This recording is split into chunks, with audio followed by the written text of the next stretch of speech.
Hi, colleagues. Good morning. Good afternoon. Just give me welcome to today's webinar.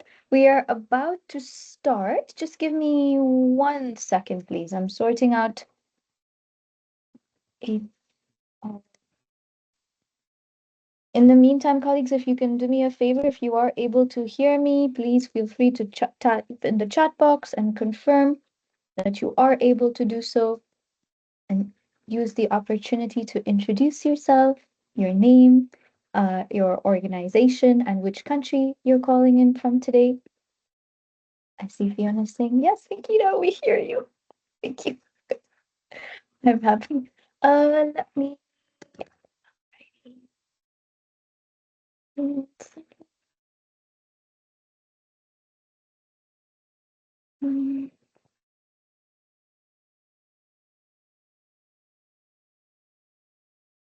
Yep, loud and clear. Fantastic, colleagues. Well, welcome to today's webinar. I'm just loading. I'm having a little tiny technical difficulty today, so I'm just sorting it out on my end. But thank you all for joining. In the meantime, I see you all are taking the opportunity to introduce yourself in the chat box. Phenomenal. That is always helpful.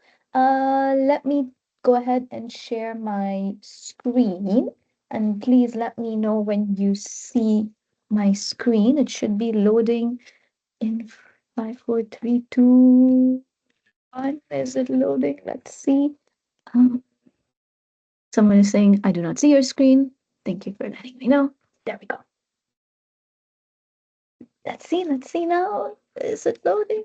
I hope so. Yes, superb. And I hear some of you messaging in the chat now that you are able to see my screen. Is that the case? Alrighty, colleagues. So, like I was saying, apologies for the delay, tiny technical difficulty. Welcome all to today's webinar on the topic of good practices in fleet procurement and supplier management. If this is your first webinar, let me just quickly point out to you something that we've recently started doing in our webinars. Fleetform, as part of our strategy, we are really looking at how can we reach more fleet managers across the world. And in order to do that, we understand that as much as possible, we want to offer our activities in different languages. So, to that effect, we have recently launched a few months ago. We've been testing it out and so forth. But we have we're using an artificial intelligence powered live transcriptions. So if you want to be able to follow this webinar in a different language, what I would ask you to do is please click on the Wordly link that's in the chat. I'm pinning it at the top so you can see it. Please click on that. And you can, once you've clicked on that, what you're seeing on my screen is the instructions on how you can read and follow the webinar in a different language. We haven't figured out live audio translation, but for now, yes, subtitled or transcripted content. So please feel free to use this. And if you have any feedback on the quality of the translation, do let us know. We are currently in the testing mode. And once we have enough feedback and we're feeling confident in the solution, we will start communicating about it more. So let's go into today's webinar topic. Good practices on fleet procurement and supplier management. This is a 30-minute webinar. I've prepared some key messages for you today. And of course, I'm going to try to make it more interactive. So I will be asking you some questions in the chat. So please no multitasking if you can. Make sure to be present and participating because your experiences will help guide the discussions as well. Um, what I want to also share with you is today's topic, like you saw, it's about fleet procurement and supplier management.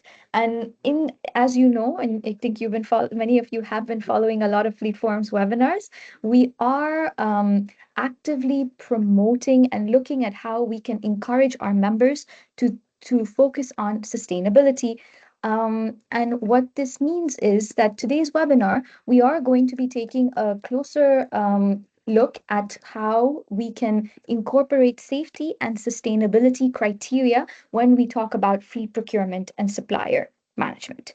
So I think first we need to start thinking who are our fleet service providers, right? So, because if we talk about supplier management, we need to think who are our suppliers. Can I ask you all to use the chat box now to share what suppliers do you use in the area of fleet management? I'm not looking for the names of the suppliers, but the types of suppliers that you use. For example, a vehicle manufacturer or a distributor could be a supplier.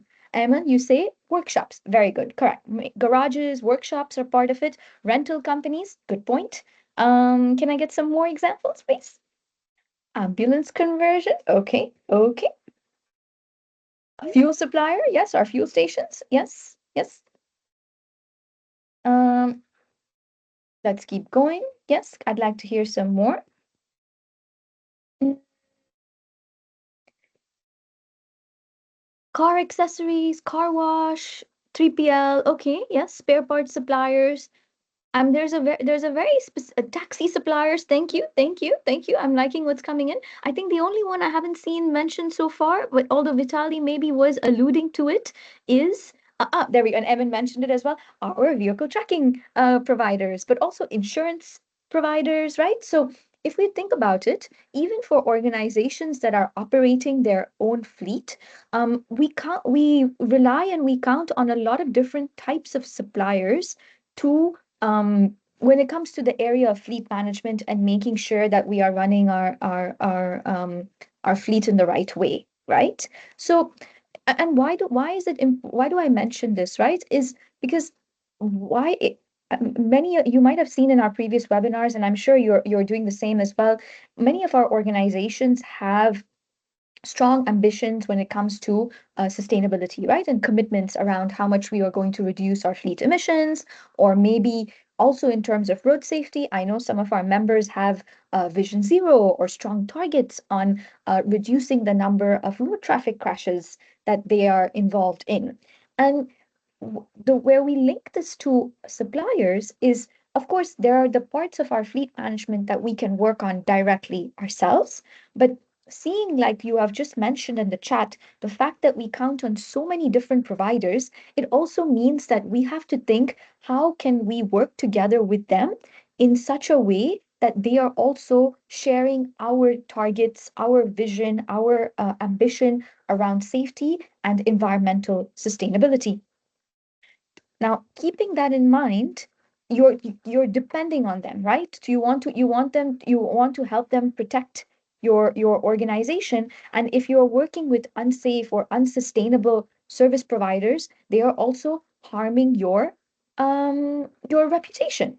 So, for example, let's say you are working with a large like the a very big workshop in your country, and then it comes out in social media that they are spilling oil into the local river. Or let's say, for example, your rental company. Maybe you're using a rental company and they are in the newspaper or for a very big crash that they might have caused. And I'm only taking environment and safety, but there's also, for example, you've seen this in the humanitarian sector, sometimes also with our rental companies. We have come into hot water, can I say, around safeguarding issues, right? So there's a lot of questions around safeguarding, labor law, labor conditions, environmental laws, um, safety conditions, and donors are also requesting more and more that if whichever that we are not only taking control of our own situation, but that we are also looking that and to influence and work with providers who share and understand our approach. So in this webinar, what I'm going to be doing is sharing some tips with you on how you can um, select and work together with the right providers. So let me start by asking you a question, and it links to my first tip. Those of you who are currently procuring or have procured vehicles, or let's even think about your rental company providers, right? When you are procuring, um, what safety and sustainability criteria do you use? in your tenders? And can you share if this is mandatory or optional criteria? I'm going to give you a few seconds to share in the chat, colleagues. So I'll repeat the question just in case you didn't hear me, right? So those of you who are working with, imagine in the last year or currently, if you've had to tender for vehicles or rental companies, um, I would like to hear from those colleagues what safety or sustainability criteria you are putting in your tenders, and if this criteria is mandatory or optional.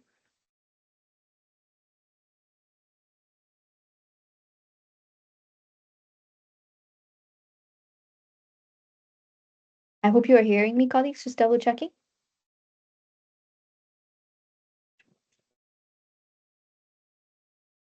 Sustainability, Franco, that was a very concise answer. Thank you very much. Sustainability, your rating, mandatory. Hey. Demetra says, status and reputation of the company. Interesting. Okay, okay. Buyback system, mandatory. ISO standards, driver training, condition of the vehicle.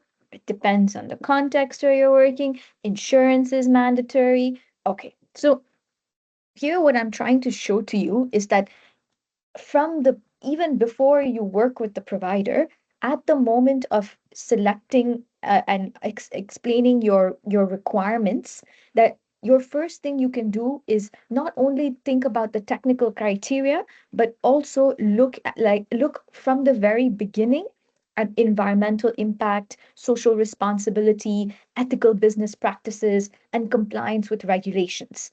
And having this criteria well defined from the start will already increase your chances that you are working with the right type of service providers. The next thing that you can do is you can provide, do audits or assessments on your potential providers and even your existing providers. I'm not sure if you've seen these two documents before. There are two resources on our knowledge platform. You're more than welcome to go and check it out. On our knowledge platform, we have a document from ICRC, which they use to assess these different quality, safety, and environmental criteria of their existing and potential providers. We also have a maintenance standards assessment. So, for any colleagues who are about to look for a workshop provider or are looking for an assessment on how to evaluate sustainability and safety criteria around your garages, your workshop providers, we've got two really interesting resources around this. And if any of you, I haven't posted links in the chat, but for those of you who have the link, please feel free to post it in the chat.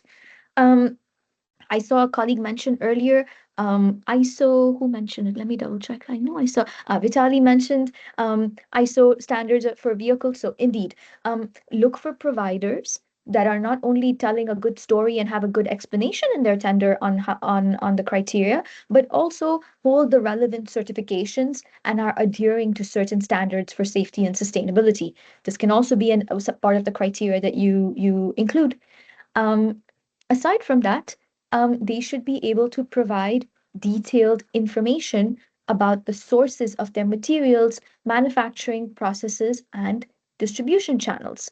Because it's like I said, right? It starts with setting up your standards and your criteria, communicating that, linking it to certain certifications, but also asking people to explain, right? And to have a description of how they are approaching this.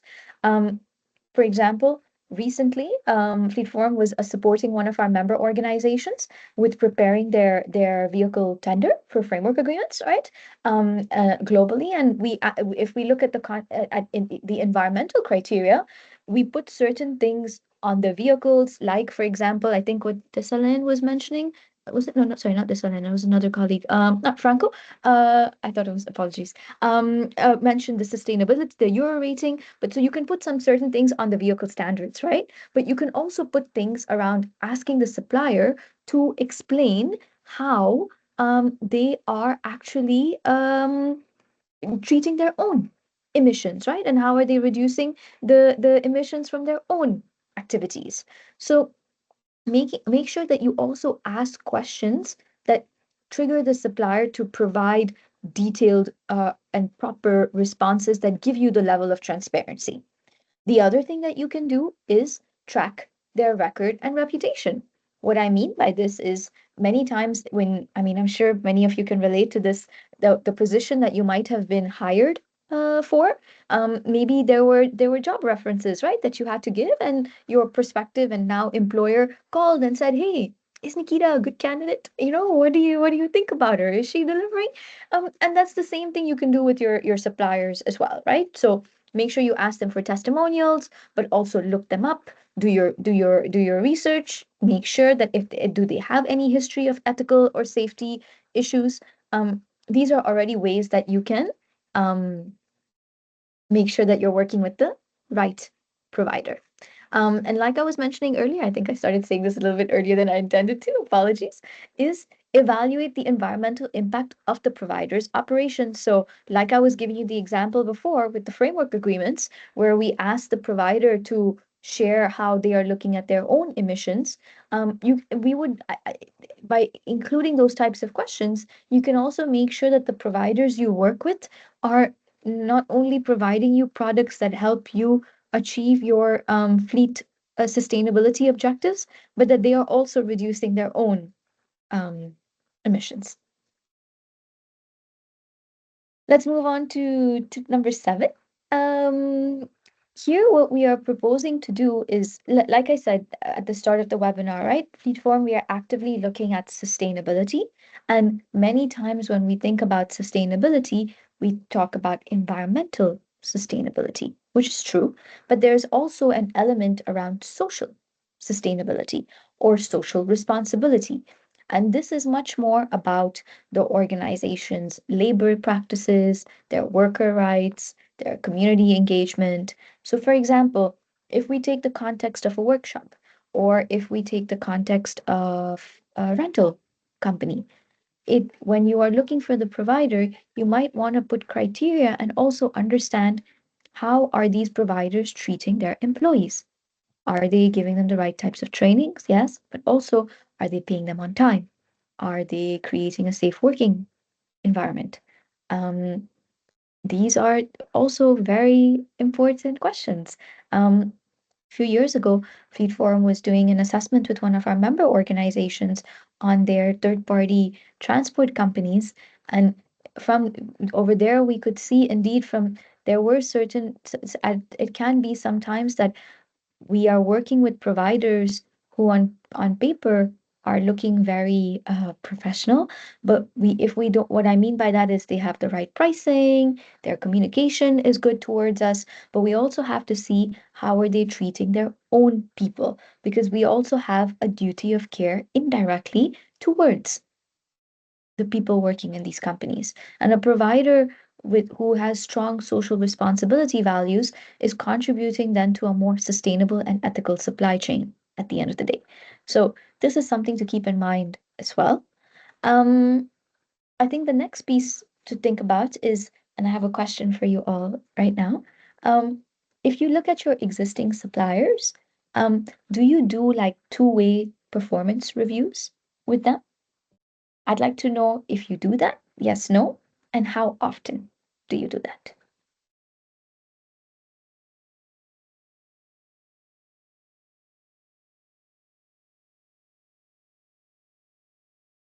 I appreciate the honesty, Ron. Is there anybody else who wants to comment? More honesty. Thank you, Branko.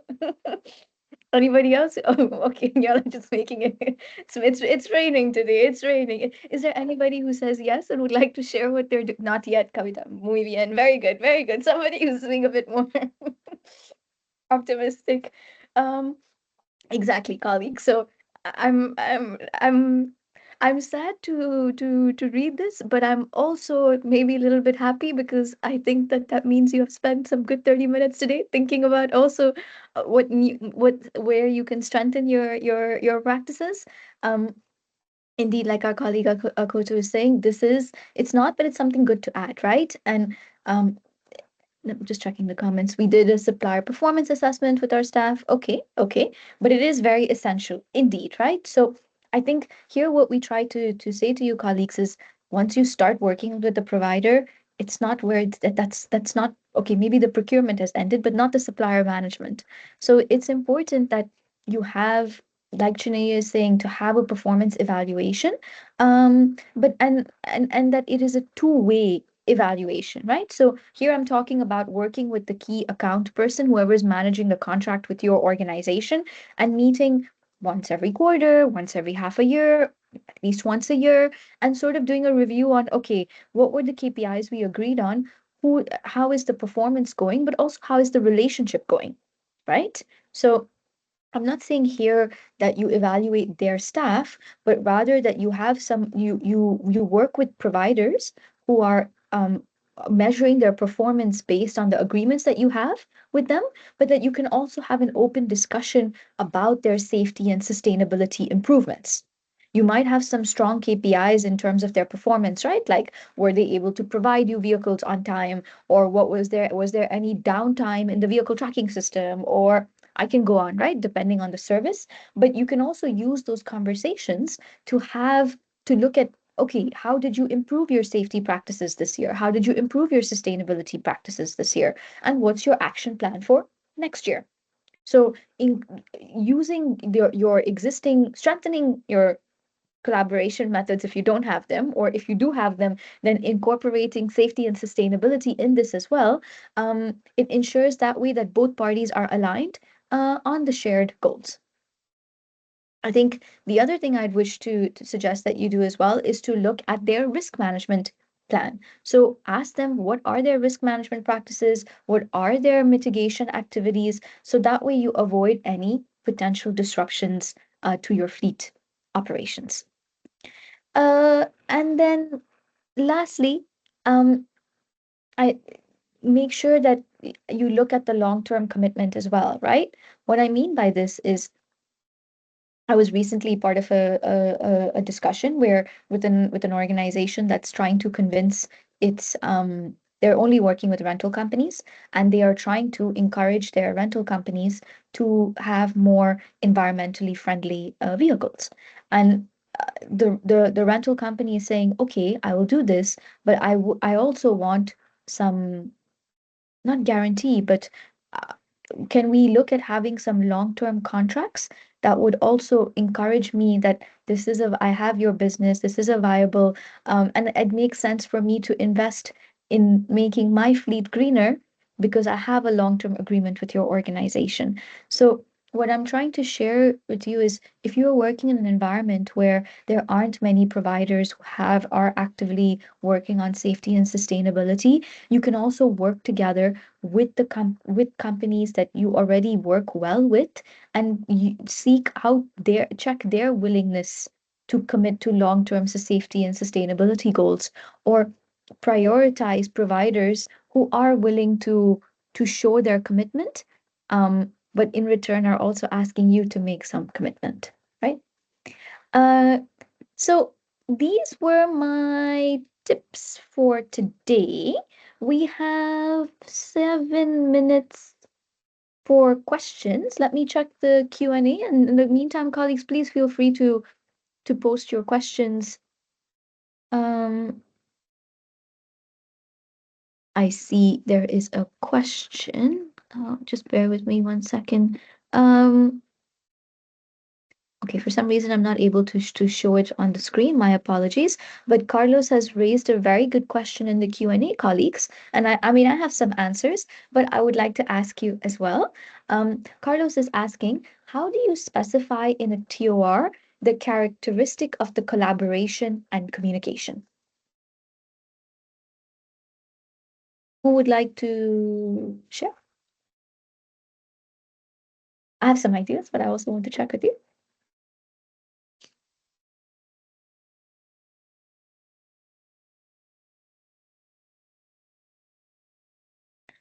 Ikalu, I see you have your hand up, but unfortunately, I'm not able to put you on the stage. I've not figured out that piece as yet, so you're gonna have to use your chat box, I'm afraid.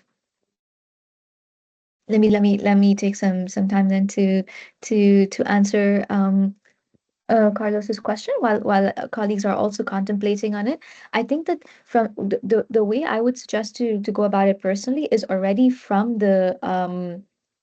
from from the tender process to make sure that you are indicating that, okay, we have a service level agreement in place. These are the KPIs that we are going to be looking at, and that you put in some safety and sustainability KPIs.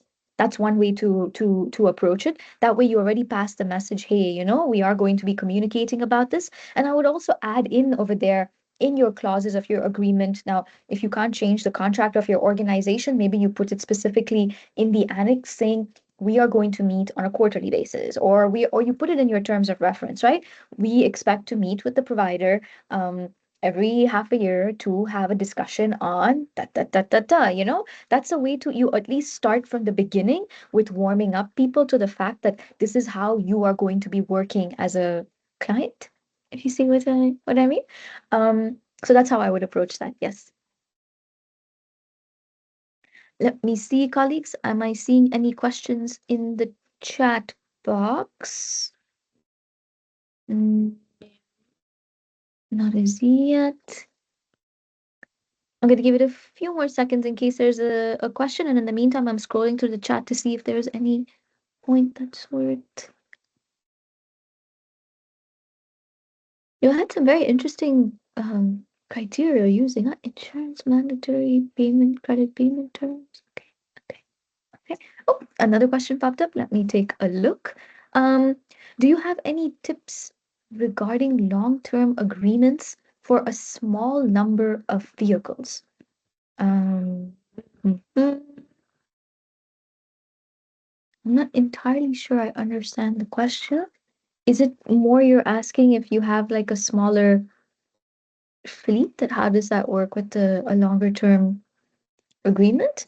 If that's the question, John, I think that so a few things come to my mind. One, I mean, I think it's still worth tendering with the longer term agreement to see how that works. But also maybe another idea, right? And I see organizations like Hulu doing this. I'm not sure if you've heard about Hulu before. I'm gonna drop a link in the chat, right? But there are more and more like cooperative or sector organizations that are thinking about how can we leverage together we are stronger, as Hulo says it. So I'm just going to put a link in the chat. Maybe some of you are aware of them.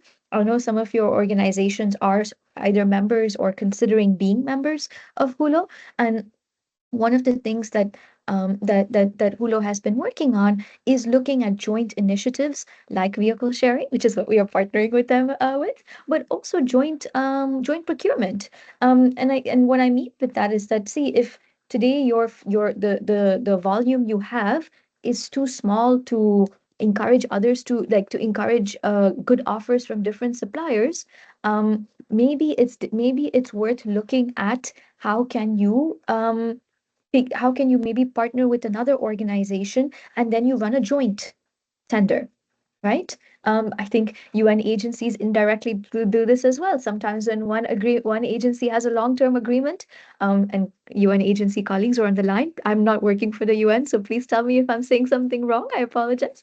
But in my experience, at least, as we are sometimes a service provider to some of these UN agencies, it is common practice in amongst UN agencies to share long-term agreements, meaning if one agency sets it up, they are setting it up in a way to say this will also be valid for other UN agencies that wish to piggyback off of this agreement. So, like I said, John, I'm not sure which organization you're working for, but those are the two things that come to my mind.